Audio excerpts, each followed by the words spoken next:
Welcome to Real License Podcast, the only show in the world that's licensed for real. On the soil again in Jamaica. Um, this is a real license episode. Um, we are on the campus of Robert Lightbourne High School in Trinity, St. Thomas, with our newly appointed principal, Mr. Ricardo Morgan. Welcome to the program, sir. Thank you, Mister. I don't even know what to call you. When you really know Mr. Gary, bro. yeah, when you really know somebody, Yeah, and man. it's difficult. You might go with the alias, right? That's right. Yeah, you could go with anything you choose. Yes, man. We literally grew up together, but I'm not gonna assume that I know every single thing as far as your biography. So, just quickly, like early life, basic school. Yes. Let me put it this way. Ricardo Morgan, my name. Affectionately called Toby Yes, as a youngster. When license people say, "I'm You a little understand? like license, Yeah, man, Toby I Amara." see a little curly hair guy live around Seaside Road. Yeah. Grandfather F's, Mr. and Mrs. F's. Yeah. And grew up with Gigi. Man like Gigi in the community. Yeah, man. Yeah, man. So I went to the Poverland Basic School and then licensed primary school, at least all age at the time. Yes. In our era. Yeah, man. And then moved on to Stokes Secondary, that transitioned to St. Thomas Technical High School. So I was a part of the transition. I of think the it happened during institution. your era, right? Yes, man. Okay. And went on to the Michael, came back and started teaching at St. Thomas Technical High School. So was that intentional to go back to your alma mater? Or it just worked out that way? Things just find for me, and you'll hear about it more. That things for me just seem to just follow a particular pattern, where there's no real plan, or thing that I set out to do, but eventually, wherever I'm led, then I try and do my best wherever I am. So went to the Michael, came back to St. Thomas Technical High School, totally unplanned, because I wanted to go to CARS at the time, but financial constraints. F's never have the money. The painting money couldn't pay for college. No, sir, couldn't pay for college. But the next best place was the Michael at the time. Did 3 years, majored in math and social studies.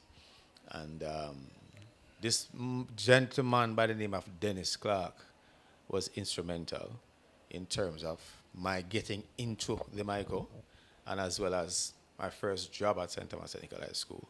Because when I went to Michael, he was there as a tutor. And he actually, I went in late. That's a long story. But the short version is I went in late. He was instrumental in getting me in. And then when he went to St. Thomas Technical High School to teach, I was in my second year at the time. And in my third year, he said to me, "There's a job waiting for you at St. Thomas Technical High School. So come back and let us build the institution." So I went back in 1993, and 30 years consistent, continuous service. Yeah, man. So you Right started out teaching mathematics. Mathematics. Because when I migrated, you were probably just finishing college, I remember. Yes. And that's a very long time ago. We're dating ourselves right now. Yes, man. So I spent some 30 years there. So I moved from the ranks of classroom teacher, grade supervisor, dean of discipline, vice principal, and then I was served as principal as well. And for 30 years, I would have gotten some experience there. So there's where my career in terms of education, I would say major, what I would have learned is there. So you pretty much dedicated your life to St. Thomas Technical as a student, going back as a teacher for 3 decades, and a lot of years right there was also in administration. What would you say was your greatest contribution to the growth and development of St. Thomas Technical High School? I wouldn't say single-handedly that I would want to point out that I did, because we worked as a team.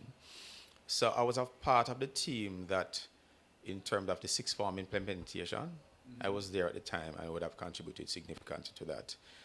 In terms of the whole discipline of this institution, I was always a disciplinarian.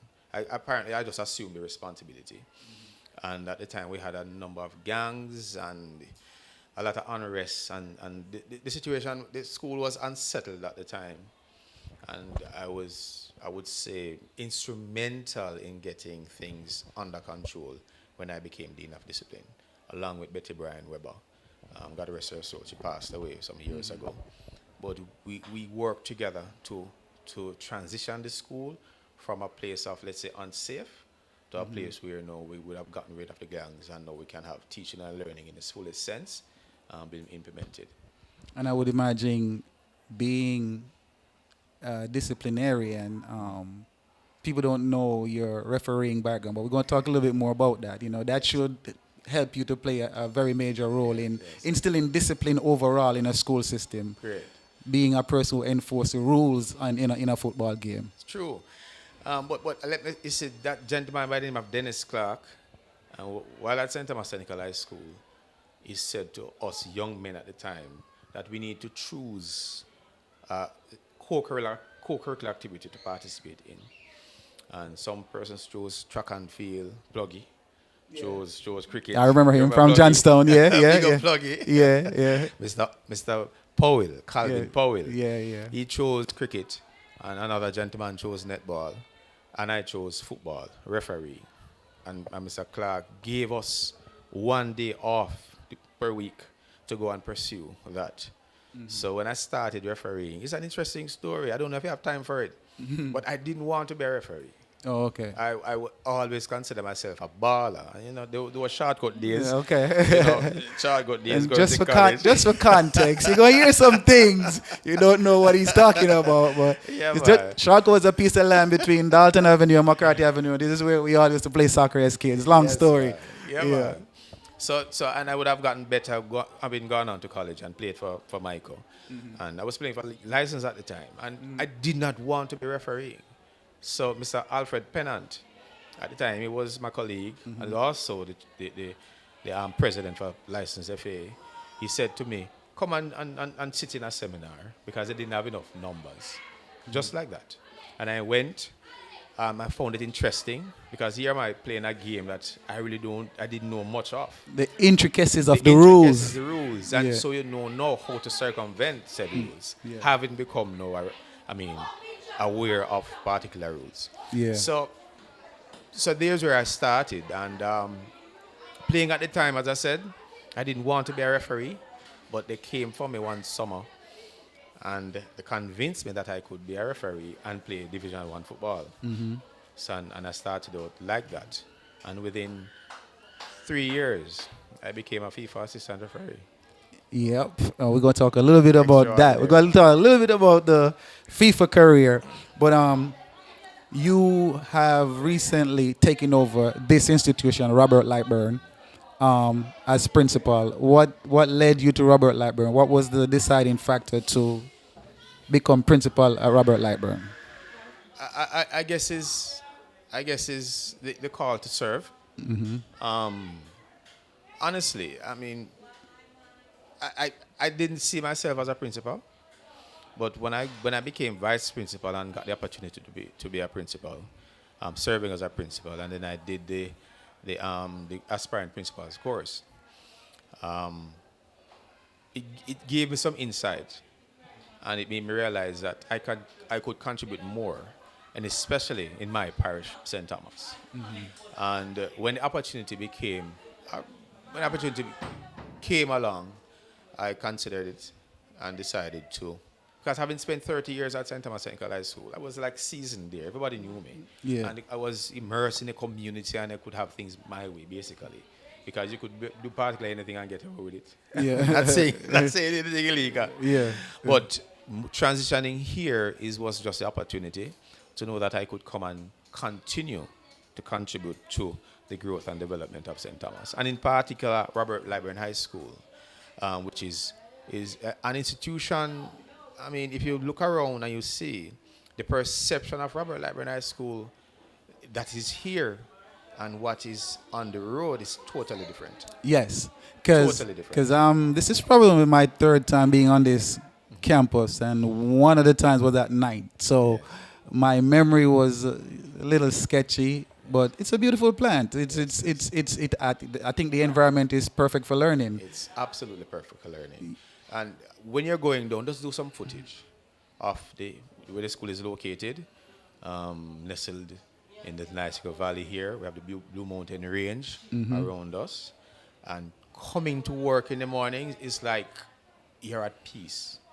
There are not many students here. It's almost like therapy. It's like therapy, I can tell you. There's nobody who would find themselves here at Robert Lightbourne High School that would leave unless they are going to foreign or something a passes or some upward mobility. But definitely here is a very good place for learning. Excellent place for learning, I would say. What are some of the needs of this school?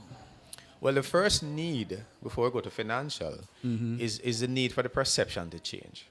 We have the cohort, the cadre of teachers we have here are very, very qualified, overqualified in my estimation.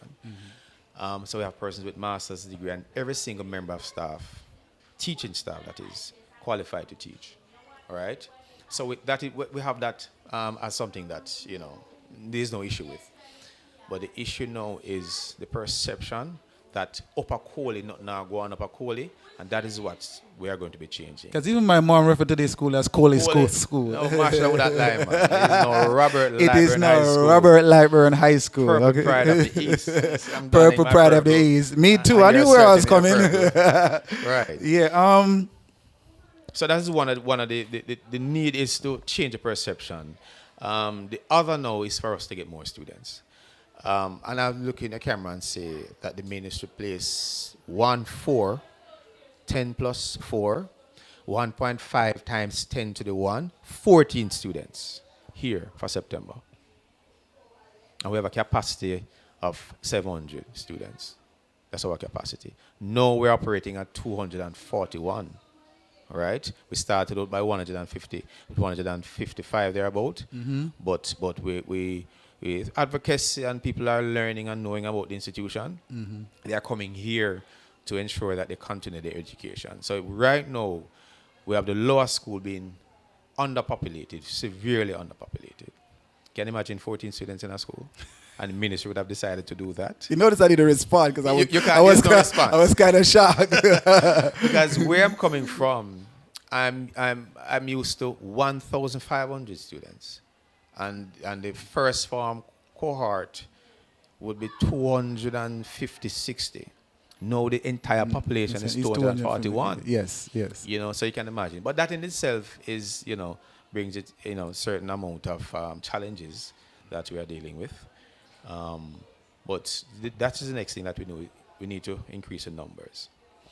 So, with that misconception out there in the general public that not now going up a college school, as the old school people still refers to, what would be one of your number one initiative to make sure that paradigm shifts so that the worldview of Robert Lightbourne is a different one and a more progressive one? Right. As principal, how you plan to so this is one method, and we have more plans to ensure that we so method number one is to get the word out. Yes, get the word out, and you are certainly helping us to do that. So internally, we are building our structures, ensure that we are firm, and then we do the branding of the institution and certainly marketing now. So that is what we are crafting currently, and this initiative is one. And we have been going around to institutions, schools, feeder schools.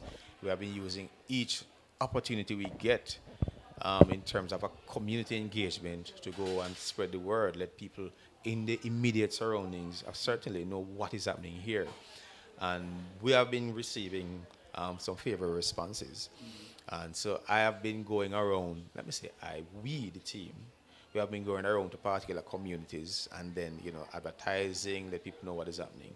So we are on the ground doing the work in terms of letting people know what is happening here. The perception, as I said, when you look at even the ranking now, that generally you see those schools, the upper echelons doing very, very well, and we are at the foot of the table.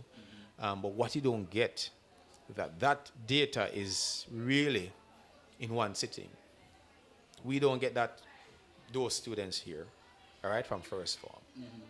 So students who have gone to other institutions, not performing well, they come here and they surpass expectations. And maybe not in one sitting, but certainly during the life of spending 3, 4 years here, they would leave with 7, 8, 9 subjects and no transition to even your alma mater.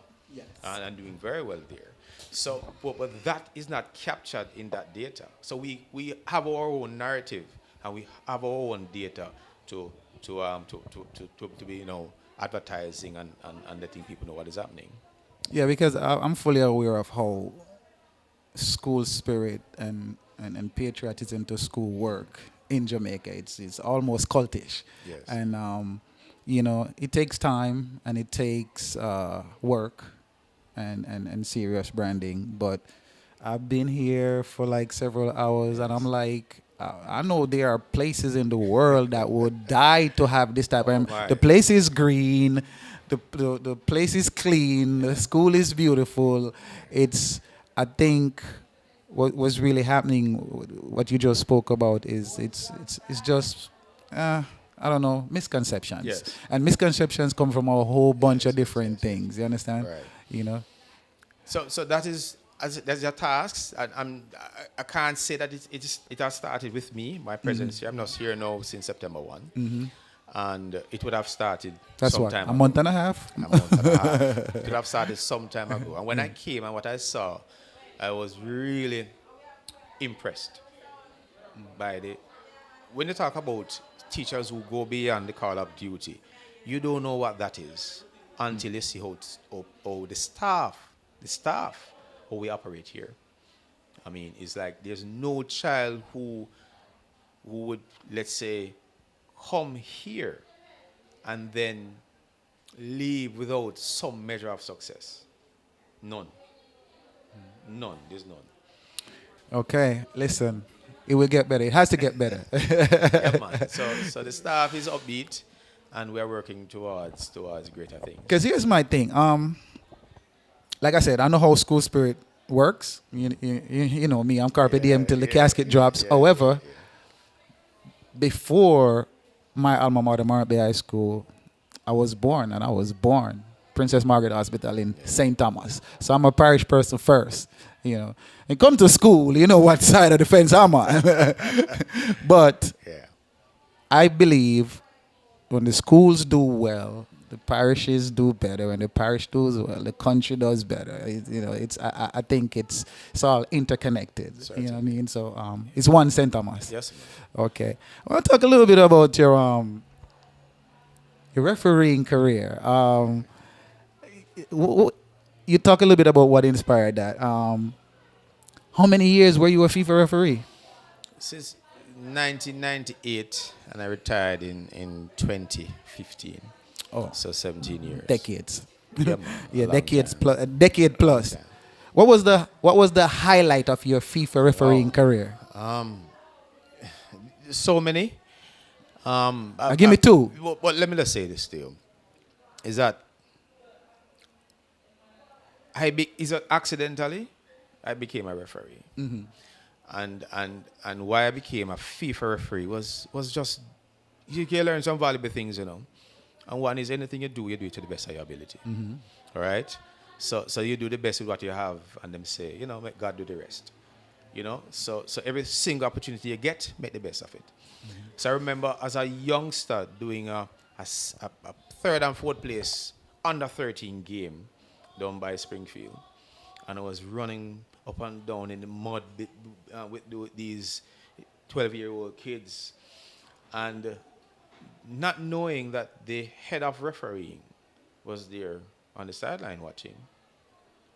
And he saw that I was young and very energetic and enthused about the game. And he called me over afterwards, asked my age, what I do. And then I started going to Kingston. That's before I became a FIFA referee.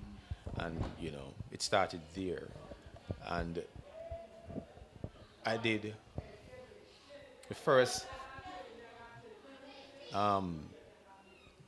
Premier League game I did was a quarterfinal game in the stadium.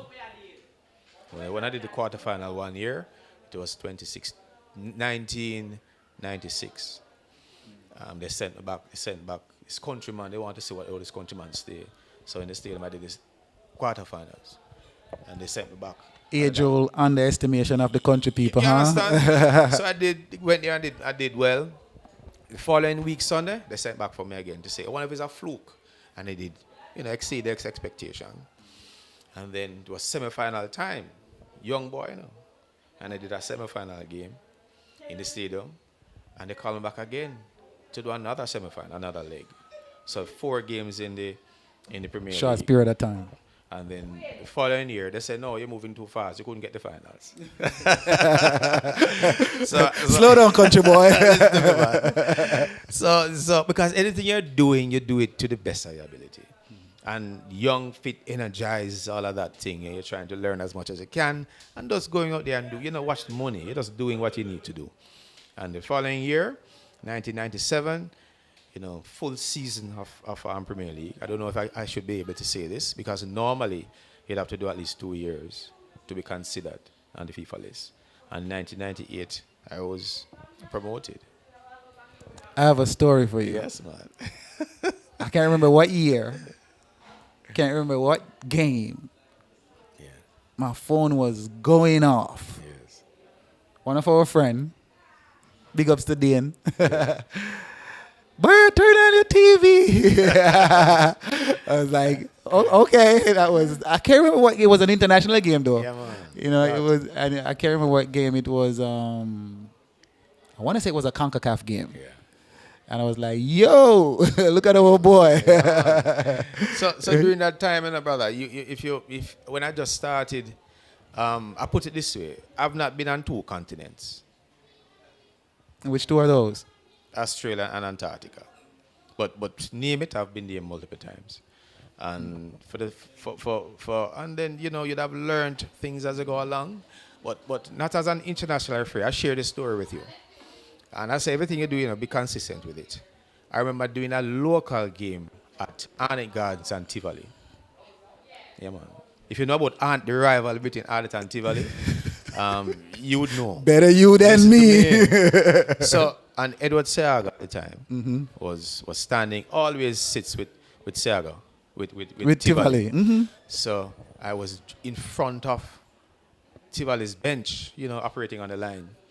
And it was wet condition, and there was a puddle in front of the bench. And the worst thing you can ever think of happened in the game. I fell. At the worst time possible, when a pass was made at an attack towards Tivoli's goal. And when I looked up, I just saw Chisholm. He was running towards the goal. He was Tivoli. Chisholm used to play for Tivoli, now he's playing for Arnett. Okay. Can you imagine? And I prayed, don't make this man score. Don't make this man score. And the man do the worst thing possible. That's like an Scored. Arsenal player start playing for Tottenham. You just don't do it. Scored. I couldn't determine whether or not it was offside because I didn't see. And you learn then that your integrity, if you don't see, you can't call it. You can't. So I did not. So I followed the play, wished, prayed, but prize didn't come through at that time. Player scored. Pandemonium in the stadium. That is at Arnett. And when I came back and I stood in front of the Tivoli bench, and one player said, "You say offside goal, referee, you're Steve, so." And a voice behind me said, the man dropped Edward Seaga. And there was nobody who said anything after that. And people in the stands quarrel, but they settled. When the boss easy, everything settled. He had a lot of power. Let me tell you something, man. And because consistently I would have been at Tivoli elsewhere, getting top awards for my performance in the local league and internationally, so they knew the standard was high. And that's the other thing I don't do. Very, very consistent. So I fell. And I didn't, up to this point, I can't say if the player was offside because I didn't watch the tape. Can't call what you didn't see. But that is a valuable thing that I would have learned Just do the things as you normally do, consistently to the best of your ability. And when you're called to question, then certainly, you will find favor. I hope we get to a point. I hope we get to a point in Jamaica where we can just, Listen, man, so video assistant referee and but I don't. You do think we'll ever get there for yes, like Premier League? we will over time. We will over time. So let me. So you being a sports person, ultimate FIFA referee. With that, you have to have a passion for that sport and the disciplinary part of sports. Do you think we would get to see some good footballing out of Robert Lightbourne soon? Well, definitely. Football is in the blood, I know I personally would have benefited from football. Yeah. So sports in general is something that I'm an advocate for. And we're getting some licks now. But we'll take the licks. No. I just want to take this time to apologize for that 12-0, from Yes. RB High School. I'm sorry, we had to do what we had to do. But I can But the second game was 4-2. That was a very good comeback. And if you understand how the second game went, we were 4 goals down, and we dominated the last quarter of the game. Oh, okay. That's Scored good. 2.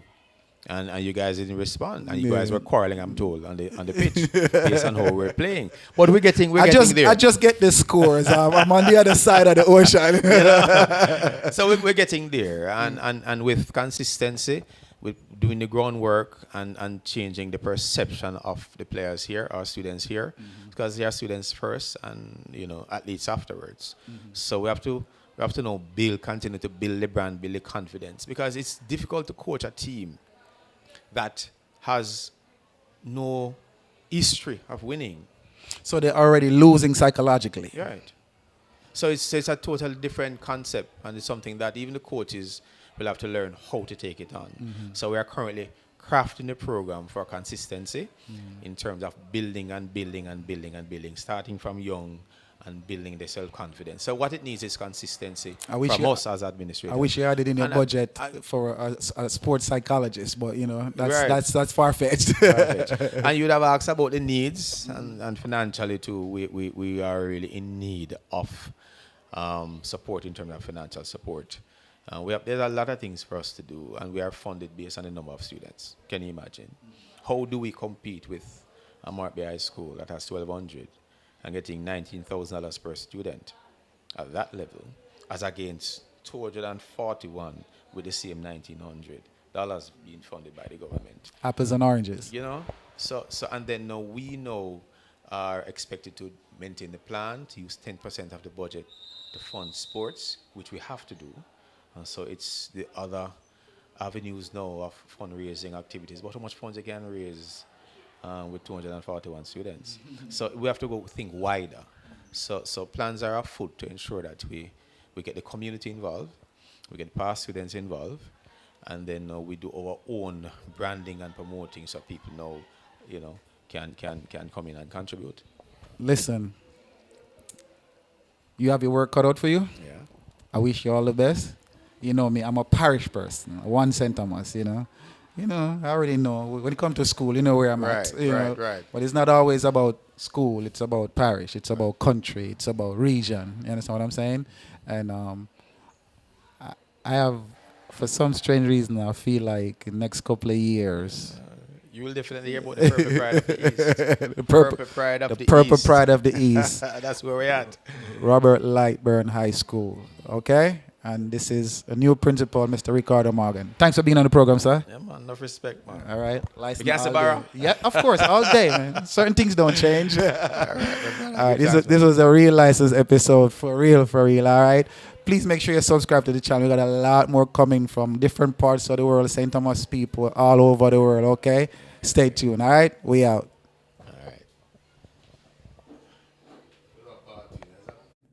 Thanks for watching. Hope you enjoyed the program. Please check out our apparel at thereallicense.com.